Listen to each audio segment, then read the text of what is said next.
It was the winter of 2012, and my life was as ordinary as it could get.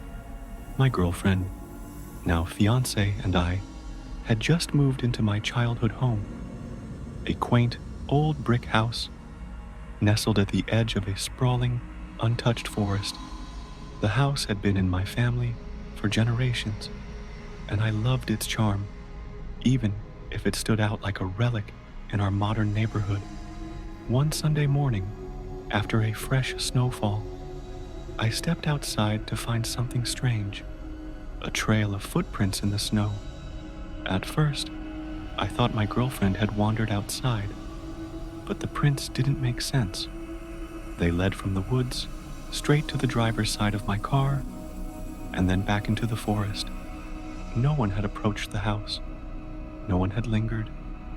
It was as if someone had walked out of the woods, paused at my car, and retreated. I brushed it off, thinking maybe a neighbor or a lost hiker had passed by. But 2 winters later, in 2015, the footprints returned, this time in overwhelming numbers. The yard was covered in them. They circled the house, pressed against windows, and crisscrossed the driveway. What made my blood run cold was the realization that these prints were barefoot. No shoes, no boots, just the clear imprints of human feet in the freezing snow. My fiancé and I were terrified. We called my dad, who had lived in the house for decades, but he had no explanation. Reluctantly, I grabbed my rifle and followed the trail into the woods. The prints led me deep into the forest, where they suddenly split into 2 paths. My heart raced. Was there more than one person? Were they trying to confuse me? The thought of being outnumbered in the middle of nowhere was enough to send me running back home. We called the police, but without evidence of a crime, they couldn't help. The snowfall that night erased the prints, and for years, we heard nothing. Life moved on. We got engaged, and the memory of the footprints faded until January of this year. One morning, I woke up to find the yard covered in barefoot prints again. This time, they led to our shed, where tools were missing. My fiancé broke down, begging me to tell her if we'd ever escape this nightmare. I had no answers.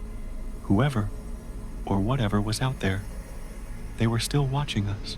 In the summer of 2017, my best friend, Jake, and I decided to go camping in the woods behind my house.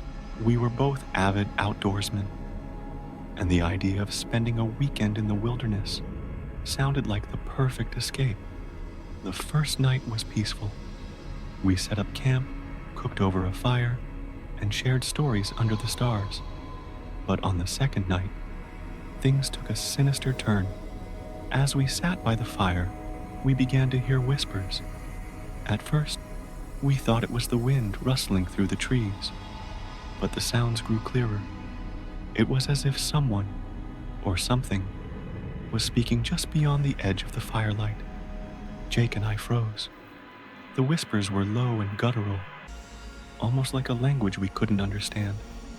We grabbed our flashlights and scanned the trees, but there was nothing there. The whispers continued, growing louder and more urgent. We packed up camp and left in the middle of the night, too scared to stay any longer. When we got home, we told my fiancée what had happened. She laughed it off, saying we were probably just spooked by the isolation. But Jake and I knew better. We had both heard it. A few weeks later, Jake went back into the woods, alone. He never returned. Search parties combed the area for days, but they found no trace of him. The only clue was his abandoned campsite, where his tent was torn to shreds and his belongings were scattered. To this day, I can't shake the feeling that those whispers had something to do with his disappearance. This story takes place just last winter. My fiancé and I had decided to take a walk through the woods After a heavy snowfall, the forest was eerily quiet, the kind of silence that makes you feel like you're being watched. As we walked, we noticed something strange, a set of footprints that didn't look human. They were large and misshapen, with long claw-like toes. We followed the trail, curiosity getting the better of us, until we came across a clearing. In the center of the clearing was a pool of blood, still fresh and steaming in the cold air. My fiancé screamed, and that's when we saw it, a shadowy figure darting between the trees. It moved too quickly to make out any details, but it was tall and hunched, with glowing eyes that seemed to pierce through the darkness. We ran back to the house, locking the doors and windows behind us. The next morning, we returned to the clearing with a group of neighbors. The blood was gone, and the footprints had been covered by fresh snow. We never found out what we saw that night, but I haven't set foot in those woods since. These stories are just a glimpse into the horrors that lurk in the deep woods.